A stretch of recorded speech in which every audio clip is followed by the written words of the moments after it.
ബിബിലാഷ് ബാബുവിൻ്റെ കോസ്മെറ്റിക് ക്ലിനിക്കല്ല അറവുശാല. ചികിത്സ വേണ്ടുന്ന ചികിത്സാലയങ്ങൾ പരമ്പര ഭാഗം 2.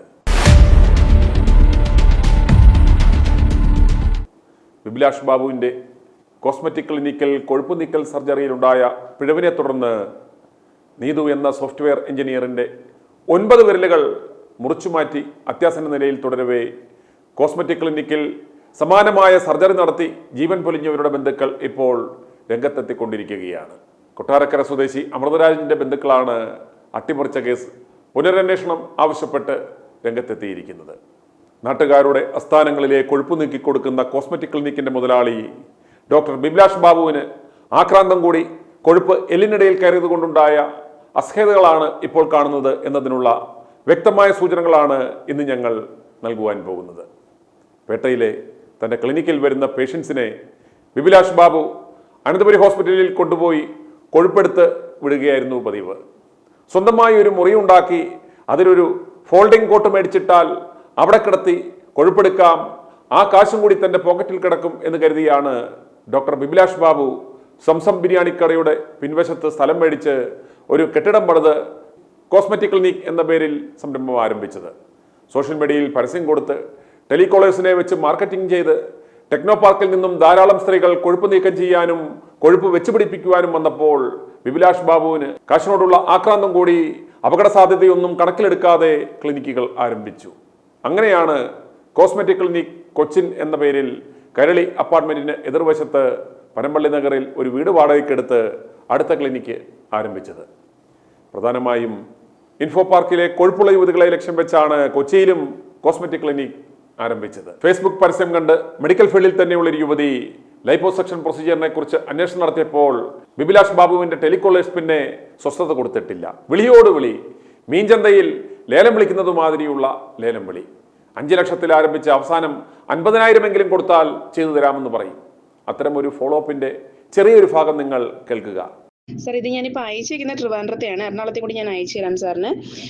പിന്നെ നമുക്ക് ട്രിവാൻഡ്രത്താണെങ്കിൽ സിംഗിൾ സ്പെഷ്യാലിറ്റി ഹോസ്പിറ്റലാണ്. അവിടുത്തെ ഫെസിലിറ്റീസ് എന്ന് പറയുമ്പോൾ ഡെന്റൽ കെയർ, അതുപോലെ തന്നെ പിന്നെ ന്യൂട്രീഷനിസ്റ്റ് ഉണ്ട്, ഡെർമറ്റോളജിസ്റ്റ് ഉണ്ട്, പ്ലാസ്റ്റിക് സർജൻസ് ഉണ്ട്. അങ്ങനെ ഇത്രയും 4 ഡിപ്പാർട്ട്മെന്റ് നമുക്ക് ഓൾറെഡി ഇവിടെ തന്നെ ഉണ്ട്. പിന്നെ എറണാകുളത്ത് ജസ്റ്റ് പ്ലാസ്റ്റിക് സർജറി മാത്രമേ ഉള്ളൂ. സാർ, അപ്പം ഞാൻ അക്കൗണ്ട് ഡീറ്റെയിൽസ് അയച്ചു തരാം സാർ. വിളിക്കുന്നവർക്ക് ഉടനെ ബിബിലാഷ് ബാബുവിന്റെ എറണാകുളത്തെ HDFC ബാങ്ക് ഡീറ്റെയിൽസ് നൽകി അഡ്വാൻസ് ഇട്ട് കൊടുക്കുവാൻ ആവശ്യപ്പെടും. പിന്നെ അഡ്വാൻസ് കൊടുത്തു കഴിഞ്ഞാൽ പിന്നെ സർജറിക്കായി എത്തുന്നത് വരെ സൗകര്യം കൊടുക്കില്ല. പ്രവാസികളായ വിക്ടർ ജോർജ് തൻ്റെ ഭാര്യയുടെ ആവശ്യത്തിനായി അവിടെ പോയ കാര്യം വിവരിക്കുന്നത് കേൾക്കുക. മെഡിക്കൽ പ്രൊഫഷനിൽ ഉള്ളവരായിരുന്നതുകൊണ്ട് അവിടുത്തെ തട്ട് സെറ്റപ്പ് കണ്ടപ്പോൾ അവർക്ക് കാര്യം മനസ്സിലായി. നീതുവിൻ്റെ അവസ്ഥ അറിഞ്ഞ് അവരിപ്പോൾ തലയ്ക്ക് കൈവച്ച് പോവുകയാണ്. ദൈവാനുഗ്രഹം കൊണ്ടാണത്രേ അവിടെ പോകാതിരുന്നത് എന്ന് പറഞ്ഞ്. ബിബിലാഷ് ബാബുവിനെ പോലെ ആക്രാന്തം മൂത്ത 100 കണക്കിന് കൊഴുപ്പ് നീക്കൽ കുടിൽ വ്യവസായ യൂണിറ്റുകൾ ഈ കേരളത്തിൽ ഇന്ന് ആരംഭിച്ചിട്ടുണ്ട്. പഴയ കംഫർട്ട് സ്റ്റേഷൻ പോലും കൺവേർട്ട് ചെയ്ത് ഇന്ന് കോസ്മെറ്റിക് ക്ലിനിക്കുകളാക്കി മാറ്റുന്നു. അനധികൃത മസാജിംഗ് പാർലറുകൾ പോലെ ഇത്തരം സെന്ററുകൾ കൂണുപോലെ മുളച്ചു പൊങ്ങുവാൻ കാരണം ഇവിടെ യാതൊരു മാനദണ്ഡങ്ങളും ഇല്ല. ഇവന്മാർക്ക് മൂക്ക് കയറിടുവാൻ ഇവിടെ യാതൊരു നിയമ സംവിധാനങ്ങളുമില്ല. പണി കിട്ടുന്നവർ ജീവിതകാലം മുഴുവൻ നരകിക്കുന്നു. വിക്ടർ ജോർജിന്റെ കോസ്മെറ്റിക് ക്ലിനിക്കിലെ ആ അനുഭവം കേൾക്കുക. ഞാൻ ഒരു ITIയുടെ സ്ഥിരം വ്യൂവറാണ്. ഞാൻ ആദ്യമായിട്ടാണ് മെഡിക്കലിനെ കുറിച്ച് കാണുന്നത്. ഞാനും എൻ്റെ വൈഫ് നേഴ്സാണ്. ഞാനും മെഡിക്കൽ ഫീൽഡ്, ഞങ്ങൾ എൻ്റെ മമ്മി, എൻ്റെ പപ്പ, എൻ്റെ family viewer in medical field. അപ്പൊ നമ്മൾ ചെന്ന് അങ്ങനെ അങ്ങോട്ട് ചാടാൻ പറ്റുന്നില്ല. അപ്പൊ ഇത് ആക്ച്വലി ഒരു ആഡ് കണ്ടിട്ട് ഇവരെ കോൺടാക്ട് ചെയ്താണ്. ഇവര് വലിയൊരു പ്ലാറ്റ്ഫോമിലൊക്കെ ഇത് ചെയ്യുന്നു എന്നൊക്കെ ഒരു വൈഫിന് ഒരു ലിപ്പോ സെക്ഷന് വേണ്ടിയിട്ട് നമ്മൾ കോൺടാക്ട് ചെയ്തതാണ്. അപ്പം വന്ന് ഇവര് വിളിക്കാന്ന് പറഞ്ഞാൽ നമ്മളെ ഭയങ്കരമായിട്ട് ചേസിങ് ആണ്. ഒരു പേഷ്യന്റ് ആണ്, അല്ലെങ്കിൽ നമ്മളൊരു ഇതാണെങ്കിൽ നമ്മളാണല്ലോ അവരുടെ പുറകെ നടക്കേണ്ടത്. അതിന് പകരം അവര് നമ്മളെ അങ്ങോട്ട് ബ്രദർ പറഞ്ഞ പോലെ ഇതിനകത്ത് ആൾക്കാരെ അപ്പോയിന്റ് ചെയ്ത് വെച്ചിട്ട് സ്ഥിരമായിട്ട് രാവിലെ ഉച്ചയ്ക്കും വൈകിട്ടും എന്തായി എപ്പോഴാണ് വരുന്നത്, ഇപ്പൊ വരുന്നു എന്ന് പറഞ്ഞിട്ട് ഇങ്ങനെ വിളിച്ചോണ്ടിരിക്കുകയാണ്. അപ്പൊ നമ്മളിങ്ങനെ പെസ്റ്റർ ചെയ്യുമ്പോഴത്തേക്കും നമുക്കൊരു ഓട്ടോമാറ്റിക്കലി ഒരു ഭയങ്കര പ്രൊഫഷണൽ ആണല്ലോ എന്നുള്ള രീതിയിൽ നമ്മൾ ഇന്ത്യക്ക് പുറത്ത് ജീവിക്കുന്ന ഒരാൾക്കാരാണ്. അപ്പം അവിടെയുള്ള ഒരു പ്രൊഫഷണൽസ് നമ്മുടെ നാട്ടിലുണ്ടല്ലോ എന്ന് വിചാരിച്ചിട്ട് നമ്മളൊക്കെ അതിനകത്ത് വീണു പോകും. അപ്പം അങ്ങനെ പോയി നോക്കാന്ന് വിചാരിച്ചാൽ അവർ ഒരു കൺസൾട്ടേഷൻ ഫീ എത്രയാണ് എന്ന് പറയാം. അപ്പൊ ഞങ്ങള് കൺസൾട്ടേഷൻ ഫീ എത്രയായിരുന്നു ഇവര് പറഞ്ഞത്? 500 അങ്ങനെ അപ്പോയിന്റ്മെന്റ് തന്നു. അപ്പം അവിടെ പോയി, നമ്മൾ പനമ്പള്ളി നഗറിലാണ്, അവിടെ ഒരു തൊട്ടുപുറത്തൊരു ബ്യൂട്ടി പാർലർ ഉണ്ട്, അതിന്റെ തൊട്ടുപുറത്തൊരു ബിൽഡിങ്ങിലാണ് ഒരു ഫംഗ്ഷൻ ചെയ്യുന്നത്. നമ്മൾ ചെന്നു. അപ്പം ഡോക്ടർ ഒന്ന് മുറിക്കകത്തേക്ക് വിളിച്ചു. പോയി നമ്മൾ അകത്ത് കയറി അതെല്ലാം ചെയ്ത് ചെക്കിങ് എല്ലാം ചെയ്ത് കഴിഞ്ഞപ്പോഴത്തേക്കും പുള്ളി പറഞ്ഞത് ഇങ്ങനെ ചെയ്യണം അങ്ങനെ ചെയ്യണം എന്ന് പറഞ്ഞു. അപ്പൊ ഞാൻ ചോദിച്ചതിന്റെ കോസ്റ്റ് പിന്നെ എത്രയാണോ എന്റെ ഇത് കാര്യം, നമ്മൾ ട്രാവൽ ചെയ്യുന്നതാണ് പുറത്തേക്ക്, അപ്പോൾ അതുകൊണ്ട് നമുക്ക് ട്രാവലിങ്ങിന് പറ്റുമോ, കുഴപ്പമുണ്ടോ എന്നൊക്കെ ചോദിച്ചു. പുള്ളി പറഞ്ഞു അത് കുഴപ്പമൊന്നുമില്ല, അതിന്റെ കോസ്റ്റിന്റെ കാര്യം വേറൊരു ഡോക്ടർ വിളിച്ച് പറയുമെന്ന് പറഞ്ഞു. അത് കഴിഞ്ഞപ്പോൾ ഞാൻ പറഞ്ഞു എന്റെ ഫെസിലിറ്റീസ് ഒക്കെ ഒന്ന് കാണിച്ചു തരാൻ പറഞ്ഞു. ഈ വൈഫിനെ കിടത്തി ചെക്ക് ചെയ്ത ഒരു റൂം തന്നെയുണ്ട്. കയറി ചെല്ലുമ്പം ലെഫ്റ്റിലേക്ക് തിരിയുന്നതാണ് ഡോക്ടറുടെ ക്യാബിൻ, നടുക്ക് റിസപ്ഷൻ, റൈറ്റിലേക്ക് തിരിയുന്നതാണ് ഇവരുടെ ഈ പ്രൊസീജിയർ റൂം. അതൊരു ചെറിയ റൂമാണ്, അതിനകത്ത് വലിയ എക്യുപ്മെന്റ്സോ കാര്യങ്ങളോ ഒന്നും ഇല്ല. അപ്പം അവര് പുതിയതായിട്ട് സ്റ്റാർട്ട് ചെയ്തതാണ് ഇവിടുത്തെ ബ്രാഞ്ച്, മെയിൻ ആയിട്ട് ട്രിവാൻഡ്രത്താണ് എന്നൊക്കെ പറഞ്ഞിട്ട് ഇങ്ങനെ സംസാരിച്ചു. അപ്പൊ അത് കഴിഞ്ഞിട്ട് നമ്മൾ അതിനകത്ത് പോയി ചെക്ക് ചെയ്തു. അപ്പൊ ഞാൻ ചോദിച്ചത് പ്രൊസീജിയർ കഴിഞ്ഞ് കഴിഞ്ഞാൽ ദ പേഷ്യന്റ് റിക്വയർഡ് അറ്റ്ലീസ്റ്റ് ഒരു 24 hours എങ്കിലും മിനിമം അവര് ഇത് വെക്കണ്ടേ. അപ്പം അവർ പറഞ്ഞു അത് അപ്പൊ അതിന്റെ സൗകര്യം എവിടെയാണ്, പിന്നെ ബൈസ്റ്റാൻഡർ ആയിട്ട് ഞാനിപ്പോ വൈഫിനോട് ഇട്ടിച്ച് എനിക്ക് വീട്ടിൽ പോകാൻ പറ്റത്തില്ല. ഞാൻ പറഞ്ഞു ബൈസ്റ്റാൻഡർ ആയിട്ട് ഒരാൾ, അത് എല്ലാം ഇവിടെ തന്നെയാണ് സാർ എന്ന് പറഞ്ഞു. അപ്പൊ ഞാൻ പറഞ്ഞു ഇതിനകത്ത് എങ്ങനെ നിൽക്കാൻ പറ്റും? അപ്പൊ ഞാൻ നിങ്ങൾക്ക് വേറെ പ്രൊസീജിയർ ചെയ്യണ്ടേ? അപ്പൊ ഇല്ല, ഞങ്ങൾ അങ്ങനെ എടുക്കുന്നില്ല, ഒരു പേഷ്യന്റിനെ എല്ലാം ചെയ്ത് അവരെ വിട്ട് കഴിഞ്ഞതിന് ശേഷം ഞങ്ങൾ അടുത്ത് എടുക്കുള്ളൂ എന്ന് പറഞ്ഞു. ശരി, ഓക്കെ, അപ്പൊ അവര് പ്രൊഫഷണൽ. അപ്പൊ ഞാൻ പറഞ്ഞു എനിവേ നിങ്ങൾ വിളിച്ചിട്ട് എന്റെ അടുത്ത് ഇതിന്റെ കോസ്റ്റും കാര്യങ്ങളൊക്കെ പറയാൻ പറഞ്ഞു. അപ്പൊ അവര് പെട്ടെന്ന് വിളിച്ചു കഴിഞ്ഞിട്ട് ഞാൻ തിരിച്ച് ഡ്രൈവ് ചെയ്ത് വീട്ടിലെത്തുന്നതിന് മുമ്പ്, ഞാൻ എറണാകുളത്ത് തന്നെയാണ് താമസിക്കുന്നത്, തിരിച്ച് വീട്ടിലെത്തുന്നതിന് മുമ്പ് തന്നെ അവർ വിളിച്ച് ഇതിന്റെ കോസ്റ്റിന്റെ കാര്യങ്ങളെല്ലാം ഡിസ്കസ് ചെയ്തിട്ട് പറഞ്ഞു ഇങ്ങനെയൊക്കെയാണെന്ന് പറഞ്ഞു. ഞാൻ പറഞ്ഞു okay fine, will get back to you. ആയിട്ട് പിന്നെയും വിളിച്ചുകൊണ്ടിരിക്കുകയാണ്, അത് എപ്പോഴാണ് സാർ അപ്പോയിന്റ്മെന്റ് ബുക്ക് ചെയ്യാനെന്ന് പറഞ്ഞു. ഓക്കെ, പ്രൊസീഡ് ചെയ്യാന്നുള്ള രീതിയിൽ. അപ്പൊ വൈഫ് പറഞ്ഞത് അത്ര ഒരു ഇതായിട്ട് തോന്നുന്നില്ല എന്ന് പറഞ്ഞു. അപ്പൊ ഞാൻ പറഞ്ഞു ശരി നോക്കാം. അത് കഴിഞ്ഞിട്ട് അവർ പറഞ്ഞു ഈ ഡേറ്റിൽ അവൈലബിൾ അല്ല, ഈ ഡേറ്റിൽ വേറൊരു സെലിബ്രിറ്റി ചെയ്യുന്നുണ്ട്, അപ്പൊ അതുകൊണ്ട് ഈ ഡേറ്റിൽ. ഞാൻ പറഞ്ഞു ഞങ്ങളിങ്ങനെ ട്രാവൽ ചെയ്യുന്നുണ്ട്, ഞങ്ങൾ ഇവിടെ തന്നെ ഒരു ടൂർ പോകാനായിട്ട് ബുക്ക് ചെയ്തിരിക്കുകയാണ്, അപ്പൊ ഞങ്ങൾക്ക് അതുകൊണ്ട് ആ ഡേറ്റിൽ ട്രാവൽ ചെയ്ത് കഴിയുമ്പോൾ നമ്മൾ അതിന് മുമ്പ് പ്രൊസീജിയർ ചെയ്ത് കഴിഞ്ഞാൽ അത് വെച്ചിട്ട് ട്രാവൽ ചെയ്യാൻ പറ്റില്ല, കോംപ്ലിക്കേഷൻ ഒക്കെ ആവും, നമ്മൾ വെള്ളത്തിലൊക്കെ ഇറങ്ങുന്നുണ്ട്, അപ്പൊ അതുകൊണ്ട് വല്ല പഴുപ്പൊക്കെ വരുമല്ലോ, അപ്പൊ അതുകൊണ്ട് അത് പറ്റത്തില്ലെന്ന് നമ്മൾ അങ്ങോട്ട് പറഞ്ഞപ്പോഴത്തേക്കും അവർ പറഞ്ഞു ഒന്നൊരു കാര്യം ചെയ്ത് സെലിബ്രിറ്റി ബുക്ക് ചെയ്തിരിക്കുന്ന ഒരു ഡേറ്റ് ഉണ്ട്, ആ ഡേറ്റ് ആണ്, അപ്പൊ അതുകൊണ്ട് ആ ഡേറ്റിന് മുമ്പ് പറ്റത്തില്ലല്ലോ, അപ്പൊ അങ്ങനെയാണ് ആ ഡേറ്റ് നോക്കട്ടെ എന്ന് പറഞ്ഞിട്ട് ഇവര് പിന്നെ തിരിച്ച് ആ സെലിബ്രിറ്റി അടുത്ത് സംസാരിച്ചിട്ട് ഇവര് ഡേറ്റ് മാറ്റി എന്ന് പറഞ്ഞിട്ടാണ്. ഈ സെലിബ്രിറ്റിയുടെ കാര്യമൊക്കെ പറയുന്നത് നമ്മളെ അതിനകത്തേക്ക് പിടിച്ചിടാനാണെന്ന് എനിക്ക് പിന്നീട് തോന്നിയതാണ്. എനിക്കും കുറച്ച് കണക്ഷൻസ് ഒക്കെ ഫീൽഡിലുള്ളതുകൊണ്ട് ഞാൻ ഏത് സെലിബ്രിറ്റിയാണ് എന്ന് ചോദിക്കാതെ തന്നെ അവർ പറഞ്ഞു ഞങ്ങളത് റിവീൽ ചെയ്യത്തില്ല. ഞാൻ പറഞ്ഞു അത് ഐഡന്റിഫിക്കേഷൻ ആണ്, ഞാൻ പറഞ്ഞു ഒരാളെ കുറിച്ച് നമ്മൾ അങ്ങനെ പറയരുതല്ലോ എന്ന് പറഞ്ഞത്, ഒരു ഫീൽഡിൽ നിൽക്കുന്ന ഒരു ഫീമെയിൽ ആർട്ടിസ്റ്റ് ആണെന്ന് പറഞ്ഞു. ഞാൻ പറഞ്ഞു okay what ever it may be. അത് പറഞ്ഞിട്ടാണ് അവർ പറയുന്നത് അവരുടെ ഡേറ്റ് ഈ ഡേറ്റിൽ നമ്മൾ കൺഫേം ചെയ്തിരിക്കുകയാണ് അതുകൊണ്ട് എന്ന് പറഞ്ഞു. ഞാൻ പറഞ്ഞു ഓക്കെ ഫൈൻ, അപ്പൊ അത് വിട്ടേക്ക്, ഞാൻ പിന്നെ അല്ലെങ്കിൽ നെക്സ്റ്റ് ടൈം നമ്മൾ വെക്കേഷൻ വരുമ്പോൾ നമുക്ക് ചെയ്യാം എന്ന് പറഞ്ഞിട്ട് വിട്ടു. ഇവര് വിടാതെ ഇങ്ങനെ വിളിച്ച് ടെക്സ്റ്റ് വിളിച്ചുകൊണ്ടിരിക്കുകയാണ് ആ ഡോക്ടർ, ഫീമെയിൽ ഡോക്ടർ. എന്നിട്ട് പറഞ്ഞു നമ്മൾ ഈ ഡേറ്റ് സാർ തരാം, ഞങ്ങൾ അവരായിട്ട് സംസാരിച്ചു, ഞങ്ങളൊന്ന് പോസ്റ്റ്പോൺ ചെയ്തിട്ടുണ്ട്, ഈ ഡേറ്റിന് ചെയ്യാമെന്ന് പറഞ്ഞു. ഞാൻ പറഞ്ഞു okay I will get back to you എന്ന് പറഞ്ഞു. ഞാൻ ഈ മൊത്തത്തിൽ ഓവറോൾ ഒരു സിനാരിയോ നോക്കിയപ്പോൾ ഒരു അൺപ്രൊഫഷണൽ ആയിട്ട് എനിക്ക് എവിടെയോ ഇത് എന്തോ ഒരു ദൈവത്തിന്റെ നിയോഗമാണ് എന്ന് എനിക്ക് തോന്നുന്നു. ഇപ്പൊ ഈ ബ്രദറിന്റെ ഇത് കണ്ടപ്പോഴാണ് എനിക്കിത് തോന്നിയത്, അല്ലാതെ ഞാൻ ഇപ്പൊ വൈഫ് ഇവിടെ ഇല്ല പുറത്ത്, അപ്പൊ ഞാൻ വിളിച്ച് പറയുകയും ചെയ്തു ഇങ്ങനെ ന്യൂസ് കണ്ടു, നമ്മളത് അബദ്ധത്തിൽ ചെന്ന് ചാടിയില്ലല്ലോ എന്ന് ഇപ്പൊ തോന്നുകയാണെന്ന് പറഞ്ഞു.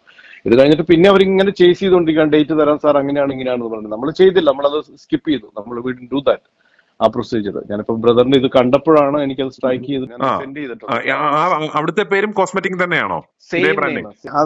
അതെ, കാരണം എന്താന്ന് വെച്ച് കഴിഞ്ഞാൽ ഇതിപ്പം ഓൾ ഓവർ ഞാൻ പറഞ്ഞു കേരളത്തിൽ ഇതിപ്പോ ഒരു കുടിൽ വ്യവസായമായിട്ടുണ്ട് ബ്രദർ. ഞാനതിപ്പോ ഇതിനകത്ത് സംസാരിക്കണമെന്ന് തോന്നിയത് ഇപ്പം ഈ ബ്രദർ ഇട്ടിരിക്കുന്ന ആ വീഡിയോ കണ്ടപ്പം ഒരു ഡിസാസ്റ്റർ സിറ്റുവേഷൻ ആണ്. ഇതിനകത്തേക്ക് ഒരുപാട് ഒന്നും അറിയാം, ഇപ്പൊ എല്ലാവരും സ്വയം സൗന്ദര്യം വർദ്ധിപ്പിക്കാനായിട്ട് നടക്കുന്ന ആൾക്കാരാണ്. കുടവയറ് കുറയ്ക്കുക, ലിപ്പോസെക്ഷൻ, അതുപോലെ തന്നെ താടിയുടെ ഇത്, മുഖത്തിന്റെ സൗന്ദര്യം കൂടി എല്ലാവരും ഇപ്പം നമ്മുടെ അതൊരു ട്രെൻഡായിട്ട് മാറിയിരിക്കുകയാണ്. ഇതിനകത്തുള്ള ഒരു ഡേഞ്ചർ എന്ന് പറയുന്നത് നമ്മളൊരു മെഡിക്കൽ എത്തിക്സ് എന്ന് പറയുന്ന ഒരു കാര്യമുണ്ട്, അത് വിച്ച് ഈസ് നോട്ട് ഫോളോയിങ്.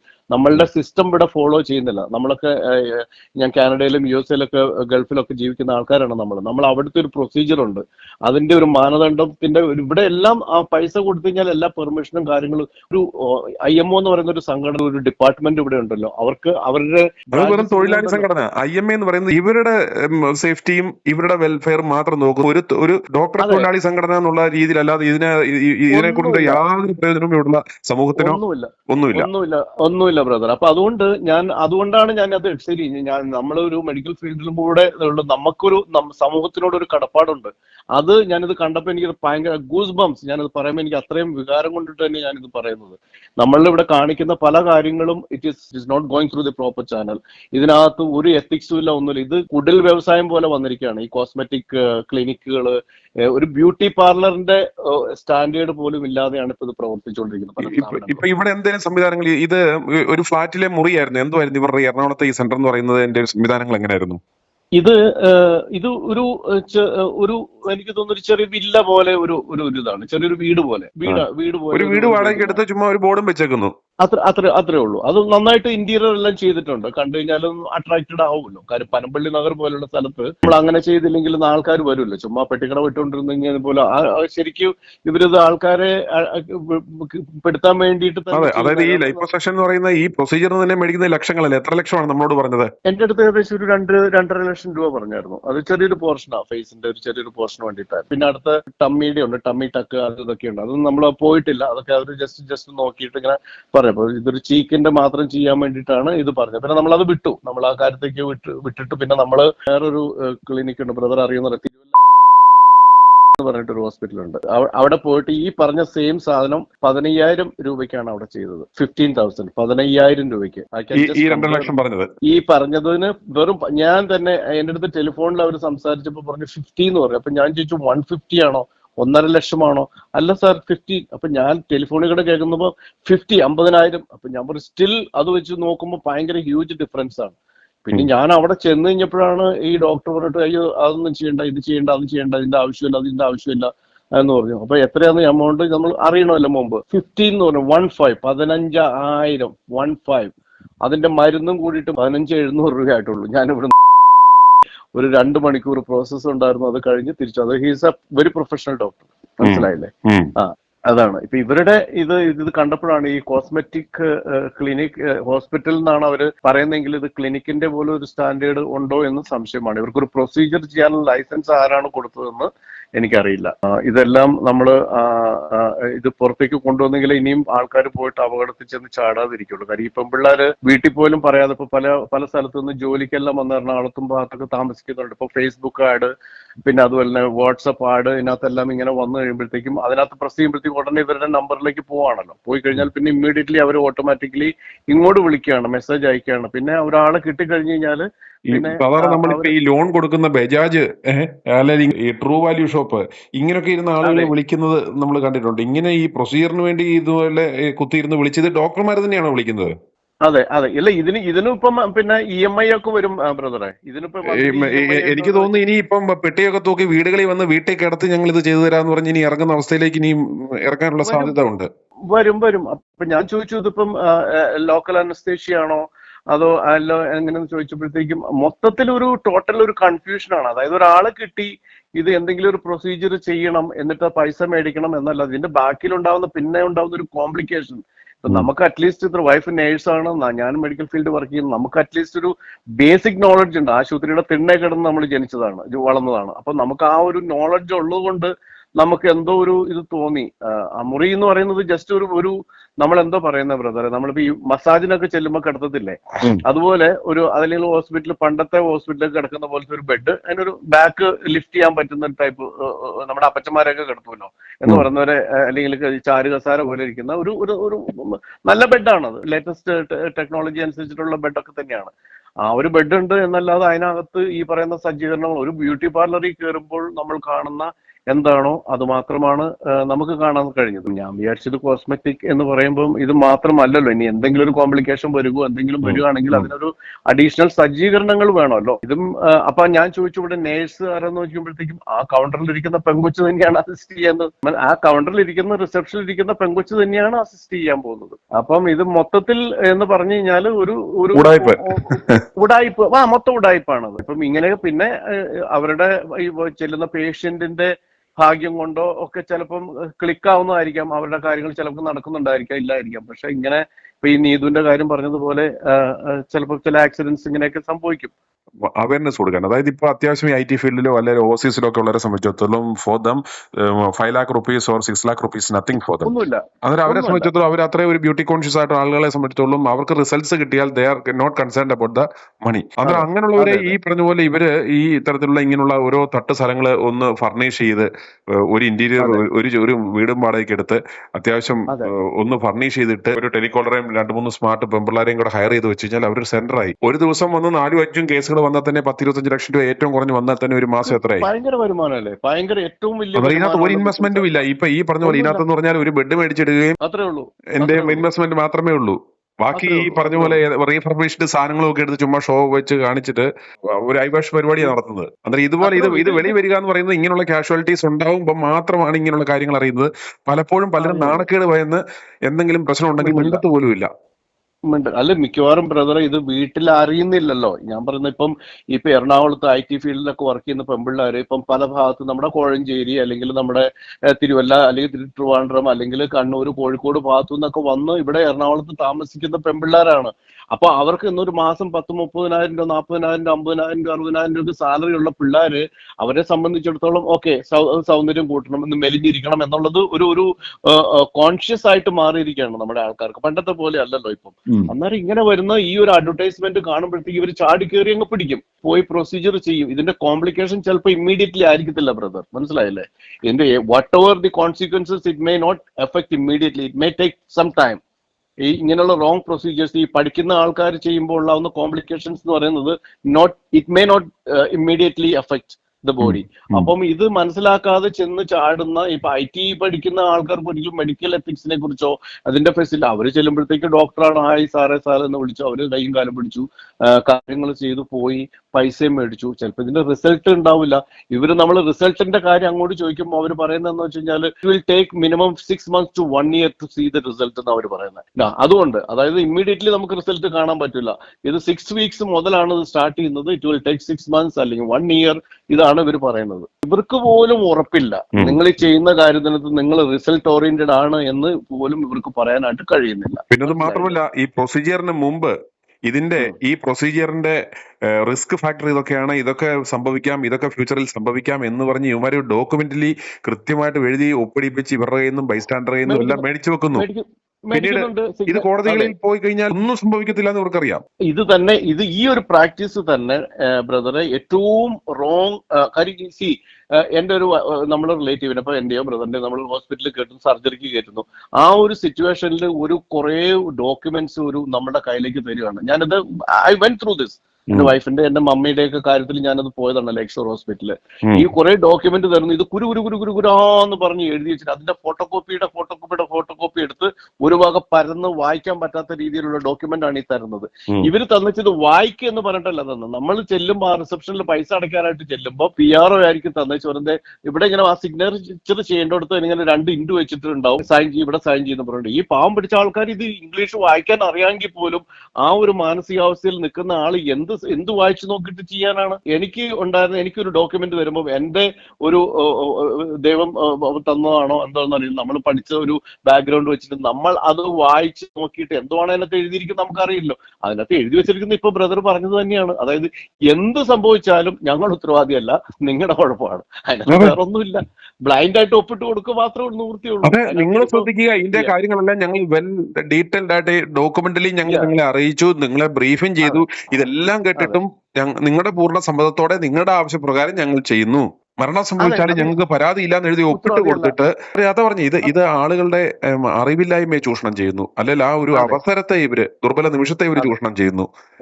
അതാണ് കാര്യം. അന്നേരം ഇതിനൊരു അവയർനെസ് കൊടുക്കുക എന്നുള്ള രീതിയിലാണ് ഞങ്ങൾ ഇത്തരം ഒരു ഇനിഷ്യേറ്റീവ് ഇപ്പോൾ ഡെഫിനറ്റ് ആണ് ബ്രദർ ചെയ്തത്. മെഡിക്കൽ എത്തിക്സിനെ കുറിച്ചും മെഡിക്കൽ പ്രൊസീജിയറിംഗ് കാര്യങ്ങളെ കുറിച്ചും എന്തൊക്കെ ചെയ്യാം, അതുപോലെ ഇൻഷുറൻസിന്റെ ഇനി അടുത്ത ബ്രദർ ഇനി എന്തെങ്കിലും ഒരു ടൈം കിട്ടുകയാണെങ്കിൽ മെഡിക്കൽ ഇൻഷുറൻസിനെ കുറിച്ചും അതിന്റെ ക്ലെയിമിനെ കുറിച്ചും കൂടെ ചെയ്യുക. ഒരുപാട് പേരെ ഇത് പറ്റിക്കപ്പെടുന്നുണ്ട്. വെറുതെ ഇൻഷുറൻസ് എടുക്കുന്നു, അത് പല സ്ഥലത്ത് ആപ്ലിക്കബിൾ അല്ല. നമ്മൾ അതുകൊണ്ടല്ലോ മെഡിക്കൽ ഇൻഷുറൻസ് ഉണ്ട്. അപ്പൊ ഇങ്ങനെയുള്ള ഒരുപാട് കാര്യങ്ങൾ മെഡിക്കൽ ഫീൽഡിൽ തന്നെ ഒരുപാട് ചൂഷണം നടക്കുന്നുണ്ട്. It's A very good initiative. I really appreciate you like my brother. നമുക്ക് ഈ ഇത് ആരാണ്ട് പറയുന്നത് നമ്മളെല്ലാരും കൂടെ ചേരാണ്ട് നമുക്ക് ഒരിക്കലും ഒന്നും ചെയ്യാൻ പറ്റില്ല. എല്ലാവരും മാറി നിന്നിട്ട് നമ്മൾ നാട് നന്നാവുന്നില്ല എന്ന് പറഞ്ഞിട്ട് കാര്യമില്ല. നാട് നന്നാക്കണമെങ്കിൽ എല്ലാവരും കൂടെ ചേരണം, എങ്കിലേ നാട് നന്നാവുള്ളൂ. ഈ പുഴുക്കുത്ത് ബാധിച്ച് ഇതിനെയൊക്കെ ഇറക്കി കളഞ്ഞില്ലെങ്കിൽ ഇത് മൊത്തം നശിപ്പിക്കുമാര്, മനസ്സിലായില്ലേ? അപ്പം അപ്പൊ ഇതാണ് എന്റെ ഒരു ഇത് കണ്ടപ്പോ എനിക്ക് തോന്നിയ ഒരു ചെറിയൊരു കാര്യം ഞാൻ ഷെയർ ചെയ്തെന്നുള്ളൂ. ഇത് എനിക്ക് തോന്നിയത് ഈ പ്രോപ്പറായിട്ട് പഠിച്ചിട്ട് വരുന്ന ആയിരിക്കാം, പക്ഷെ ഇവര് ട്രെയിൻഡ് അല്ല. ഇൻഫെക്ഷൻ കൺട്രോൾ എന്ന് പറയുന്ന സാധനം മാസ്ക് വെച്ചുകൊണ്ട് നടക്കുന്നത് മാത്രമല്ല ഇതിനകത്തെ സാധനം. ഒരു ഇൻഫെക്ഷൻ അല്ലല്ല, കയ്യിൽ ഗ്ലൗസ് ഇടണം, മാസ്ക് ഇടണം. ഞാനിത് തന്നെ പല സ്ഥലത്ത് ചെന്നപ്പോഴും ഞാൻ കണ്ടിട്ടുണ്ട്. ഞാൻ ചോദിച്ചു, ഇത് നിങ്ങളെന്താ മാസ്ക് ഇടാത്ത, നിങ്ങളെന്താണ് ഹാൻഡ് ഗ്ലൗസ് ഇടാത്തതെന്ന് ഞാൻ അങ്ങോട്ട് ചോദിച്ചിട്ടുണ്ടല്ലോ. ഒരു സ്ഥലത്ത് പറഞ്ഞാൽ വിശ്വസിക്കത്തില്ല. ഞാൻ ഇവിടെ ഒരു ഡെന്റൽ കെയറിന് ചെന്നപ്പം ബ്രദറെ പറഞ്ഞാൽ I really Ford with the doctor. ഞാൻ ഇയാളുടെ അടുത്ത് ചെന്നു, അത് ഡെന്റൽ എന്റെ ഒരു പിന്നെ ക്യാപ്പ് വെക്കണമായിരുന്നു. അപ്പം ക്യാപ്പിന്റെ ഇതെടുക്കാൻ ഇയാള് വന്നു. ഞാൻ അടുത്ത പേഷ്യന്റിനെ ഞാൻ അകത്ത് കയറി. ഇപ്പൊ നടന്നില്ല, വേ ബാക്ക് ഒരു 3-4-5 years ബാക്കാണ്. ഇയാള് വന്നു, ഞാൻ ചെന്നു, എന്നോട് കിടക്കാൻ പറഞ്ഞു. ഞാൻ കിടന്നു. ഇയാള് വായിക്കകത്ത് കൈയിടാൻ വന്നപ്പോ it was smelling like disgusting saliva smell. ഇയാളുടെ കയ്യിലിട്ടിരിക്കുന്ന ഗ്ലൗസ്, ഇയാള് രാവിലെ എടുത്തിട്ട ഗ്ലൗസ് ആണ്. ഇയാള് നാട്ടുകാരുടെ കംപ്ലീറ്റ് അണ്ണാക്കി കുത്തിക്കയറ്റ സെയിം സാധനമാണ്, ഇയാളുടെ കയ്യിൽ നിന്ന് ഊരിയിട്ടില്ല. അപ്പൊ ഞാൻ ചോദിച്ചു, doctor, it is not only for your protection, it is for the protection of the patient as well. ഞാൻ പറഞ്ഞു, I want you to remove the gloves and put on a new gloves before you put your hands in my mouth. ഞാൻ പറഞ്ഞു. അതിന്റെ മുഖത്തേക്ക് ഇങ്ങനെ stair ചെയ്ത് നോക്കി. ഞാൻ പറഞ്ഞു, see I am paying, I don't want to play with my health. ഇത് നമ്മള് അത് അപ്പൊ തന്നെ അയാൾക്ക് ഭയങ്കര എംബാരസ്മെന്റ് ആയി. അയാൾ അപ്പൊ തന്നെ പോയി അത് പിന്നെ കയ്യിൽ നിന്ന് ഊരിയിട്ട് വേറെ ഗ്ലൗസ് എടുത്തിട്ടു. ഇതൊന്നും ആരും ശ്രദ്ധിക്കത്തില്ല. ഇവിടെ അതൊരു ക്വസ്റ്റ്യൻ ചെയ്യാനായിട്ടുള്ള ഒരു പ്ലാറ്റ്ഫോമോ, എനിക്കൊന്ന് നമ്മുടെ ഇവിടെ ഉള്ള ആൾക്കാരൊക്കെ എനിക്കൊന്ന് എംബാരസ്ഡ് ആണെന്ന് തോന്നുന്നു. അതായത് to come forward and address the issue. അല്ലെങ്കിൽ ഇതിന്റെ അതായത് എന്തെങ്കിലും സംഭവിക്കുമ്പോ ആ ഒരു സംഭവം നടന്നു, കുറെ മീഡിയയിൽ വരും, അത് ഞാൻ ജനറലി നമ്മുടെ കേരളത്തിന്റെ ഒരു ആറ്റിറ്റ്യൂഡ്, അത് ഇന്ത്യയുടെ മൊത്തത്തിൽ കേരളത്തിന്റെ ഒരു ആറ്റിറ്റ്യൂഡ് പറയാണ്. നമ്മൾ എന്ത് കാര്യം വന്നാലും നമ്മൾ എല്ലാവരും, ഇപ്പൊ 2018 പ്രളയം വന്നു, എല്ലാവരും ഇറങ്ങി ആടിനെ വിറ്റു, അത് വിറ്റു, ഇത് വിറ്റു, പൈസ കൊടുത്തു, ഇതെല്ലാം ശരിയാ. പ്രശ്നം വരുമ്പോ ഉള്ള ഒരു ഇത് നമ്മളൊരു പ്രീകോഷനിൽ നമ്മൾ എടുക്കുന്നില്ല. കോസ്മെറ്റിക് ക്ലിനിക്കിൽ കൊഴുപ്പ് നീക്കം ചെയ്യൽ സർജറിയെ തുടർന്ന് മരണമടഞ്ഞ കൊട്ടാരക്കര സ്വദേശി അമൃതരാജിന്റെ മരണത്തിൽ പുനരന്വേഷണം ആവശ്യപ്പെട്ട് ബന്ധുക്കൾ ഇപ്പോൾ രംഗത്തെത്തിയിരിക്കുകയാണ്. ആ വാർത്ത നാളെ. വിപിലാഷ് ബാബുവിന്റെ കോസ്മെറ്റിക് ക്ലിനിക്കിൽ നിന്ന് ചികിത്സാ പിഴവുണ്ടായവർക്ക് ഞങ്ങളെ താഴെ കാണുന്ന 9746114444 എന്ന നമ്പറിൽ വിളിക്കാവുന്നതാണ്. i2i News, an eye for truth. i2i News subscribe ചെയ്തിട്ടില്ലാത്തവർ ഇപ്പോൾ തന്നെ സബ്സ്ക്രൈബ് ചെയ്യുക. നോട്ടിഫിക്കേഷൻ ലഭിക്കുവാൻ ബെൽ ബട്ടണും അമർത്തുക.